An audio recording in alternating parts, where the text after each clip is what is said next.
Right, so you want to dive into this whole transgender athlete shit show? Yeah, we're going to get into the nitty-gritty of trans athletes in sports, the studies, the opinions, and everyone losing their goddamn minds. We've got a shitstorm brewing, and we're about to wade right in. We're going to figure out why everyone's so pissed, what the science actually says about testosterone and having some kind of athletic advantage, and how the hell organizations are even trying to handle this whole clusterfuck. It's a total mess, so let's cut the crap and rewind the clock a bit, yeah.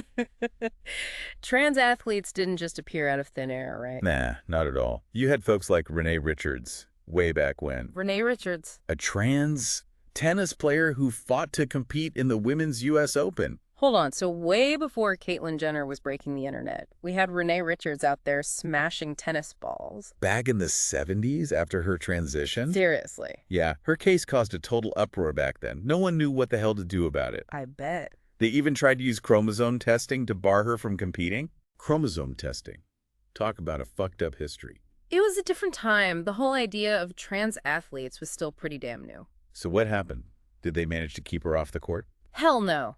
She sued, saying it was discrimination, and the New York Supreme Court actually ruled in her favor. They said relying only on chromosome testing was grossly unfair, and it set a legal precedent for trans inclusion in sports. Damn, so she basically paved the way. Pretty much. She competed in the U.S. Open. She even reached the doubles final. The woman had balls, literally and figuratively. But this whole chromosome testing thing, that's just messed up, right? Oh, absolutely. Yeah. It's not like looking at someone's chromosomes tells you how well they're going to serve. Exactly. The history of sex verification in sports is full of these invasive and often humiliating practices. Thank God we've moved past the really barbaric stuff like genital inspections and whatnot. Yeah. But even today, there's still a whole debate about how to even determine eligibility fairly. It's a minefield, for sure. And it's not like the controversy has died down at all. I mean, didn't we just have a whole media circus with that swimmer, Leah Thomas? Oh, yeah. Leah Thomas brought the whole debate about trans women in sports right back into the spotlight. Front page news everywhere. She swam for UPenn first on the men's team, then, after she transitioned, on the women's team. And she was breaking records. Yeah. And that just ignited the whole argument about whether she had an unfair advantage. People were losing their minds, calling her a cheat. Her case really highlights the tension between inclusion and what some people see as fairness. Right, like if we allow trans women to compete, some people are going to cry foul. But if we ban them outright, well, that's discrimination, isn't it? It's a total catch-22. Exactly. So let's get down to brass tacks here. What does the science actually say about transgender women and athletic advantage? Is there really a difference after transitioning? That's the million-dollar question. There's this idea that testosterone is this big bad wolf, and it does play a significant role when it comes to muscle mass and strength. But the science is complex. We can't just draw simple conclusions. Okay, so testosterone is a factor. It is. But doesn't hormone therapy lower those levels in trans women? It does, but the question is, to what extent and how long does that take? Right. Some studies suggest that even after hormone therapy, trans women might still have some advantages in terms of bone density, skeletal structure compared to cisgender women. But those differences vary a lot, depending on the individual and the sport they're in. So you're saying even after transitioning, there might still be some lingering benefits from having that testosterone boost earlier in life. That's a tricky one. It is. And it's tough because where does that leave us? Some people say it's unfair. Some people say it's discrimination. It's a balancing act, for sure. And to make things even more complicated, there's no global consensus on how to even handle this.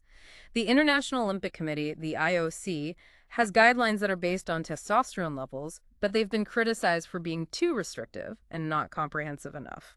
So it's a bit of a mess. So we're basically making this shit up as we go along. Pretty much. What about all those other sports organizations, though? Do they just blindly follow the IOC guidelines? Not even close. Different sports federations have come up with their own policies, often conflicting with each other. It's a bureaucratic clusterfuck. So it's a total free-for-all out there. Basically, yeah. One sport says, come on in, no problem, while another one slams the door in their face. Give me an example. How different can it be? Well, look at World Athletics, the folks who govern track and field. They've got strict testosterone limits for trans women wanting to compete in the women's category. But then you've got World Rugby. They cite safety concerns and have basically implemented a near-total ban on trans women playing. And then you've got everything in between. So a sprinter can compete, but a rugby player gets sidelined. It shows you just how much this lacks a unified approach. And how difficult it is for trans athletes to navigate this maze. It's confusing, it's frustrating. They just want to play the sport they love, but the rules are constantly shifting under their feet. It's like trying to play a game where the rules change depending on who you're playing with. Exactly. And it's not just the international scene that's a mess. Different countries are tackling this whole thing in their own unique ways, aren't they? Yeah, for sure. You look at Canada, for example. They've been generally more inclusive. They've got laws against discrimination based on gender identity. But even there, public opinion is pretty divided. Oh yeah, Canada, land of maple syrup and politeness, eh? But polls suggest a good chunk of Canadians aren't exactly comfortable with trans women competing in women's sports. It's a complex issue, that's for sure. No easy answers. And let's not forget the absolute shit show brewing in the U.S., especially when it comes to high school sports. Oh yeah, the U.S. is a prime example of this debate unfolding in real time. Over 20 states have passed laws restricting trans participation in school sports, mostly focused on trans girls. Hold on, so we're talking about kids here? Yep. Teenagers who just want to play sports? Yep, That's seriously fucked up. it is. So what's the rationale behind these bans? What are people saying? The main argument they use is fairness. People say that trans girls have some inherent advantage over cisgender girls. But that's not necessarily true, is it? Well, that's the debate. Opponents of these laws say that they're just straight up discriminatory and harmful to trans youth. Of course. Denying them the chance to play with their friends. Yeah, and it can really screw with their mental health. It's heartbreaking, honestly. Imagine being a trans kid and being told you can't play just because of who you are. What a load of bullshit. It is. And these laws have faced some legal challenges, like the Hecox v. Little case in Idaho, but the debate is far from over. It sounds like it's just getting started. The Biden administration has even proposed changes to Title IX, that federal law that prohibits sex-based discrimination in education, to try and protect trans athletes. So we've got states going rogue, lawsuits flying around, and now the feds are stepping in. This is a full-blown political and social battleground. It is, and the battle lines are often drawn along ideological lines, with conservatives generally pushing for restrictions and liberals advocating for inclusion. It's become a real hot-button issue. It's a damn shame that it's so polarized. It is. So let's take a step back from the legal and political stuff for a minute. What about public opinion? Where do most people stand on this trans athlete thing? Well, public opinion is, as you might expect, divided. Polls show it varies from country to country. But a significant portion of people just aren't comfortable with trans women competing in women's sports. Let me guess, the same old story. Conservative folks clutching their pearls, screaming about fairness, while more liberal-minded people are all about inclusion and understanding. It's more nuanced than that. There are legitimate concerns on both sides. Some people worry about trans women dominating women's sports, while others see it as a basic human rights issue. Yeah, that's what makes this whole discussion so damn tricky. It's not just about sports. It's about identity, equality, and how we treat each other as human beings. Absolutely. And it's important to remember that we're talking about real people with real lives and dreams. These aren't just abstract concepts. We're dealing with human stories here. Damn straight.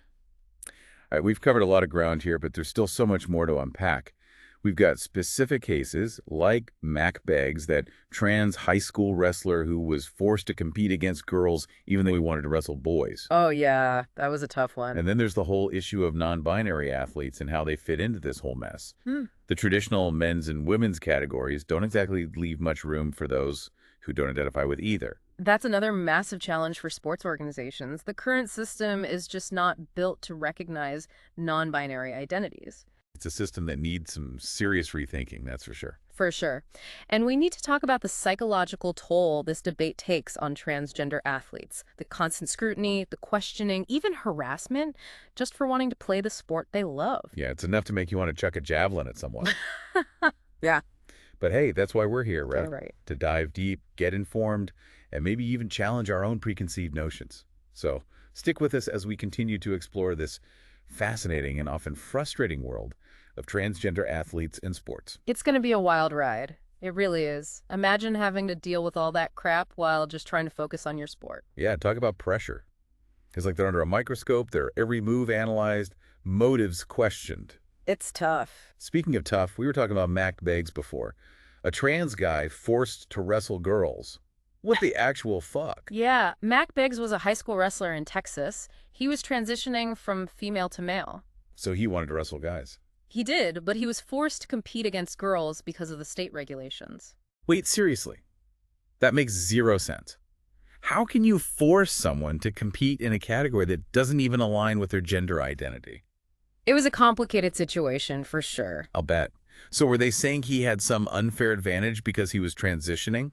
Some people argued that the testosterone he was taking for his transition gave him an edge. So he's not allowed to transition properly because it might make him a better wrestler.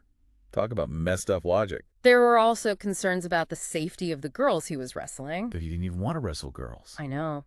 Beggs himself said he wanted to wrestle boys. He was frustrated with the whole situation. I can't imagine the pressure on that kid. He actually won the girls' state championship 2 years in a row. Wow. Which just added fuel to the fire. Of course it did. It's a lose-lose situation. Exactly. The Beggs case really exposes the flaws of these rigid rules in sports. It highlights the need for more nuanced approaches that consider the unique situations of trans athletes. We can't just lump everyone into 2 categories and call it a day. Well, it's not that simple, is it? And to make things even more complicated, what about non-binary athletes? Where do they fit into all of this? That's a huge challenge for sports organizations. The current system doesn't really have a place for non-binary identities. Yeah, the traditional men's and women's categories don't exactly leave a lot of room for those who don't identify with either. Exactly. Some argue that we need to create open or non-binary categories. So we're just creating more boxes instead of getting rid of them altogether. I mean, it seems like a step in the right direction. But is that really the solution? That's the debate. Some people are saying we need to move away from sex-segregated sports entirely. Wait, so you're saying no more men's and women's divisions? That's a pretty radical idea. It's a concept that's gaining some traction, especially among folks who see the whole gender binary in sports as outdated and unfair. Yeah, but let's be real. That's a whole other can of worms that probably deserves its own deep dive. It does raise some interesting questions, though, like, are we heading towards a more inclusive model where gender isn't the defining factor? It's definitely a possibility. Or are we going to stay stuck in this binary system just trying to patch it up with Band-Aid solutions? Only time will tell. But one thing's for sure, this conversation around trans athletes isn't going away. It's forcing us to confront our assumptions about gender, about fairness, about the very nature of competition. And let's not forget the very real consequences of this debate. I mean, the athletes themselves are often caught right in the crossfire, facing scrutiny, judgment, and sometimes even hate. Absolutely. It's easy to get lost in the abstract arguments, but we can't forget we're talking about real people's lives. Transgender athletes are not robots. They're human beings with feelings and ambitions and the right to pursue their passions without being demonized. It's a point that gets lost in all the heated rhetoric, doesn't it? It does. We're talking about real people being denied opportunities, facing discrimination, being subjected to public attacks just for being who they are. That's seriously fucked up. It is a reminder that this isn't just about rules and regulations, but about basic human decency, about empathy, about creating a more just world. It's about recognizing that every person has inherent dignity, regardless of their gender identity. Couldn't have said it better myself. Yeah. And shouldn't that be what we're all striving for? A world where everyone has a fair shot, no one gets excluded because of who they are. Exactly. That's a world worth fighting for, even if it means having some tough conversations and challenging our own preconceived notions. Absolutely. We need to move past those simplistic sound bites and really grapple with the nuances of this complex issue. It's about listening to different perspectives, engaging with empathy, and finding solutions that are both fair and inclusive. Well said. So we've talked about the history, the science, the ethical mess. We've delved into personal stories, looked at confusing policies, and the roller coaster of public opinion. But before we wrap this up, we need to talk about the mental and emotional toll this whole debate takes on transgender athletes. You're absolutely right. It's crucial to acknowledge that burden. It's a heavy one to carry. Imagine the constant scrutiny, the questioning of your identity, the hateful comments, all while trying to excel in your sport. It's a lot to handle. It's like running an obstacle course with a target on your back. The pressure is immense. Every move is analyzed, every win is questioned, every loss is seen as some kind of evidence of a flaw. And it's isolating, emotionally draining. Okay. And let's be real, it's not just some abstract online trolling. We're talking about real-life consequences. Right. We've seen trans athletes harassed, bullied, threatened. It's curious. And the mental health implications are huge. Studies show that transgender people are at a much higher risk for depression, anxiety, and suicide. It's just tragic. These are talented, dedicated athletes who are being robbed of the joy of competition because of some people's prejudice and ignorance. It's a shame. And it really highlights how much words matter, the language we use, the stories we tell. They have a real impact. We need to be careful with our words. It's like that old saying, sticks and stones may break my bones, but words can really fuck me up. Exactly. And in this case, those words can have devastating consequences for real people just trying to live their lives and play the sports they love. So what can we do? How do we change the conversation? We need to be mindful of how we talk about trans athletes. Ditch the fear-mongering and the dehumanizing bullshit. These are human beings who deserve our respect. Damn right. At the end of the day, shouldn't this be about treating each other with kindness, with understanding, and recognizing that we're all human? Absolutely. It's about creating a world where everyone feels safe, welcome, valued, no matter their gender identity. Inclusion, not exclusion. Well said. Yeah. So there you have it. The transgender athlete debate is a tangled web of science, politics, ethics, emotions.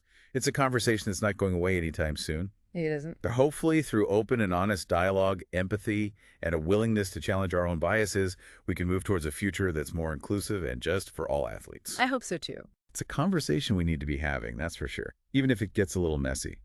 So where do we go from here? What's the future for trans athletes? Is there any light at the end of this tunnel, or are we just going to keep stumbling around in the dark? It's hard to say, really. I mean, things are changing so fast, new research, attitudes evolving, legal battles popping up all over the place. But I think there's reason to be hopeful. Okay, I'm listening. Give me some hope to cling to here. Well, for one, transgender athletes are becoming more visible, and that's huge. It helps people understand, builds empathy. People start to see them as individuals, not just some abstract concept. Yeah, representation matters. Seeing someone like you out there kicking ass can be pretty damn powerful. Absolutely. It challenges those narrow-minded views and shows what's possible. And as we get a better grasp on the science of gender and athletic performance, we can hopefully come up with some smarter policies that are both fair and inclusive. Because it's not about shutting people out, it's about finding a way to level the playing field and let everyone compete on their merits. Okay, so better science, better policies. I'm with you so far. But what about the social side of things? How do we change hearts and minds? Especially the folks who are still stuck in the dark ages when it comes to gender. That's the tough part. It takes honest conversations, education, and a willingness to listen to perspectives that might be different from our own. We need to challenge our own biases. Easier said than done, Yeah. right? Especially with all the crap that's being thrown around on the news and online. It's not easy, but it's not impossible either. We've seen progress on other social issues. It takes time, patience, and being willing to engage with folks who might not see things the way we do. Buckle up, everyone. It's going to be a bumpy ride. It is. But if we want a world that's more just, more fair, we've got to be willing to do the work, even when it's uncomfortable. That work involves empathy, listening to the experiences of trans athletes, and advocating for policies that strike that balance between fairness and inclusion. We got to move beyond the fear and the prejudice and focus on creating a world where everyone has a real chance. It's about recognizing that this isn't just some abstract debate. We're talking about people's lives, their hopes, their dreams. Exactly. And at the end of the day, that's what should guide us. What kind of world do we want to build? One where everyone has a chance to thrive, or one where we keep excluding people who are different? It's a choice we all have to make. So let's choose wisely. Choose compassion, understanding, and the belief that everyone deserves a fair shot. Couldn't agree more. All right, folks, that's going to wrap up our deep dive into the world of trans athletes in sports. It's a complicated issue, that's for sure. No easy answers. But hopefully we've shed a little light on the challenges, the debates, and the human stories at the heart of it all. I think we have. And hopefully this encourages people to keep learning, keep questioning, and keep having this conversation. Because it's an important one. Word. So get out there and be the change you want to see. Peace out.